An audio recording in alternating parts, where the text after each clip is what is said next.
വർഷങ്ങൾ നീണ്ടുനിന്ന പോരാട്ടത്തിനൊടുവിൽ തമിഴ്നാട്ടിൽ 100 ദളിത് കുടുംബങ്ങൾക്ക് ക്ഷേത്രത്തിലേക്ക് പ്രവേശിക്കാൻ ഇപ്പോൾ അനുമതി ലഭിച്ചിരിക്കുകയാണ്. പുതുക്കോട്ട ജില്ലയിലെ കുളവായ്പട്ടി ഗ്രാമത്തിലുള്ള ഭഗവതി അമ്മൻ ക്ഷേത്രത്തിലാണ് കഴിഞ്ഞ ദിവസം ദളിത് കുടുംബാംഗങ്ങൾ ദർശനം നടത്തിയത്. ക്ഷേത്രത്തിനുള്ളിൽ പൊങ്കൽ പാചകം ചെയ്യൽ, കരകം ചുമക്കൽ ഉൾപ്പെടെയുള്ള ചടങ്ങുകളും ഇവർ നടത്തുകയുണ്ടായി. പിന്നോക്ക വിഭാഗക്കാർക്ക് വർഷങ്ങളായി ക്ഷേത്രത്തിൽ പ്രവേശനം നിഷേധിച്ചിരിക്കുകയായിരുന്നു. പലതവണ ഇവിടെയുള്ള ദളിത് കുടുംബാംഗങ്ങൾ തങ്ങളുടെ ആഗ്രഹം അറിയിച്ചെങ്കിലും മേൽജാതിക്കാർ ഇവരെ അകത്ത് കയറ്റാതെ മാറ്റി നിർത്തുകയായിരുന്നു. കഴിഞ്ഞ ഒക്ടോബറിൽ ജില്ലാ ഭരണകൂടവും ഗ്രാമസഭയിലും മുഖ്യന്മാരും നിരന്തരം ഇടപെട്ട് ചർച്ചകൾ നടത്തിയ ശേഷമാണ് ദളിതർക്ക് ക്ഷേത്ര പ്രവേശനത്തിനുള്ള അവസരം ഒരുങ്ങിയത്. 7 വർഷം മുമ്പ് ക്ഷേത്രത്തിലെ പ്രധാന ചടങ്ങിലേക്ക് സംഭാവന നൽകാൻ ആഗ്രഹം പ്രകടിപ്പിച്ചപ്പോൾ പോലും ജാതിയുടെ പേരിൽ അത് നിരസിക്കുകയായിരുന്നു എന്നാണ് ദളിത് സമുദായാംഗവും അവിടുത്തെ പ്രവർത്തകനുമായ ശക്തിരത്നം പറയുന്നത്. തങ്ങൾ ക്ഷേത്രത്തിൽ കയറിയപ്പോൾ ചില പൂജാരിമാർ ക്ഷേത്രത്തിലെത്തിയില്ലെന്നും മറ്റൊരു ദളിതംഗം ഇളയരാജ പറയുന്നു. ദളിതരുടെ സാന്നിധ്യത്തെ ബഹുമാനിക്കുന്ന ഒരു പൂജാരിയെ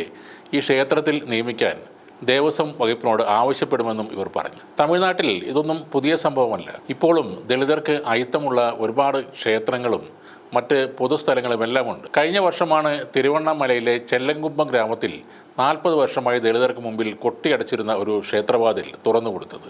4 പതിറ്റാണ്ടോളം പ്രവേശനം നിഷേധിക്കപ്പെട്ട ചെല്ലങ്കുപ്പത്തെ മാരിയമ്മൻ ക്ഷേത്രനടയിൽ നിന്ന് പ്രാർത്ഥിക്കുന്ന ഓരോ ദളിതനും അതൊരു അഭിമാന നിമിഷമായിരുന്നു. 1936 നവംബർ 12 തിരുവിതാംകൂറിലെ ചിത്തിര തിരുനാൾ മഹാരാജാവാണ് ക്ഷേത്രപ്രവേശന വിളംബരം നടത്തിയത്. ഇന്ത്യയിൽ ആദ്യമായി സർക്കാർ ഉടമസ്ഥയിലുള്ള ക്ഷേത്രങ്ങളിൽ അവർണർക്കും പ്രവേശനം നൽകുന്ന നാട്ടുരാജ്യമായി അങ്ങനെ തിരുവിതാംകൂർ മാറുകയും ചെയ്തു. ജനനം കൊണ്ടോ മതവിശ്വാസം കൊണ്ടോ ഹിന്ദുവായ ഏതൊരു ആൾക്കും നമ്മുടെ ഗവൺമെൻറ്റിൻ്റെ നിയന്ത്രണത്തിലുള്ള ക്ഷേത്രങ്ങളിൽ പ്രവേശിക്കുന്നതിനോ ആരാധന നടത്തുന്നതിനോ ഇനിമേൽ യാതൊരു നിരോധനവും ഉണ്ടായിരിക്കാൻ പാടില്ല. ഇതായിരുന്നു ആ മഹത്തായ വിളംബരം. മഹാത്മാഗാന്ധി ആധുനിക കാലത്തിൻ്റെ അത്ഭുതം എന്നാണ് ഇതിനെ വിശേഷിപ്പിച്ചത്. ജനങ്ങളുടെ ആത്മീയ വിമോചനത്തിൻ്റെ ഒരു സ്മൃതിയായ ഈ മാതൃക എല്ലാ ഹിന്ദു രാജ്യങ്ങളിലും വ്യാപിക്കട്ടെ എന്നും ഗാന്ധിജി അന്ന് പറഞ്ഞിരുന്നു. ആധുനിക കാലഘട്ടത്തിലെ ഏറ്റവും അഹിംസാത്മകവും രക്തരഹിതവുമായ വിപ്ലവം എന്നാണ് സി രാജഗോപാലാചാരി ഇതിനെ വിശേഷിപ്പിച്ചത്. അങ്ങനെയുള്ള ഈ സുപ്രധാന തീരുമാനത്തിൻ്റെ 100ാം വാർഷികം ആചരിക്കാൻ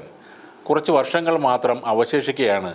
വൈകിയെങ്കിലും തമിഴ്നാട്ടിലെ ദളിതർക്ക് ഇപ്പോൾ നീതി ലഭിക്കുന്നത്. അങ്ങേയറ്റം പുരോഗമനവാദിയെന്ന് പലരും വിളിക്കുന്ന സ്റ്റാലിൻ ഭരിക്കുന്ന തമിഴ്നാട്ടിൽ ഇപ്പോഴും ഇനിയും ദളിതർക്ക് പ്രവേശനമില്ലാത്ത പലയിടങ്ങളുമുണ്ട്. മേൽജാതിക്കാരെ തൊട്ടുകളിക്കാൻ സ്റ്റാലിനും ഭയം തന്നെയാണ് എന്ന കാര്യത്തിൽ അതുകൊണ്ട് യാതൊരു സംശയവും വേണ്ട.